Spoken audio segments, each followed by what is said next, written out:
और आज नाजरीन मैच जो हुआ है बड़ी ज़बरदस्त हुआ है। कल हमने इसके बारे में बात की थी। मैच ऐसा लग रहा था कि टक्कर का मुकाबला होगा, जैसा कि तनवीर भाई ने बताया था, लेकिन टक्कर का मुकाबला हो नहीं सका क्योंकि इंडिया ने बहुत ही स्मार्टली प्ले किया है।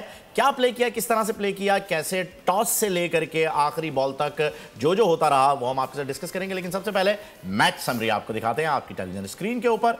हुआ क्या है जी, हुआ ये है कि आयरलैंड ने पहले बल्लेबाजी करते हुए 96 रन्स किए, जिसे इंडिया ने बहुत ही जबरदस्त गेंदबाजी के साथ रोक दिया। हार्दिक पांड्या ने 3 विकेटें ली और आयरलैंड से कोई भी खिलाड़ी निस्फ सेंचुरी के करीब नहीं पहुंच सका। इसके मुकाबले में जब इंडिया बल्लेबाजी के लिए आया तो कप्तान खुद उतरे, रोहित शर्मा, और उन्होंने 52 रन स्कोर किए। आउट नहीं हुए लेकिन रिटायर्ड हर्ट हो गए थे और उसका भी क्या सिलसिला चला वो भी हम डिस्कस करेंगे आगे।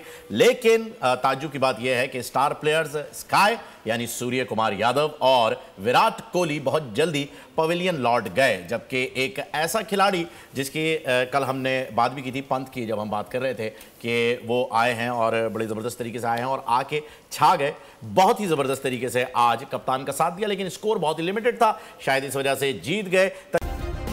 सब्सक्राइब करें और बेल दबाएं ताकि कोई खबर रह न जाए।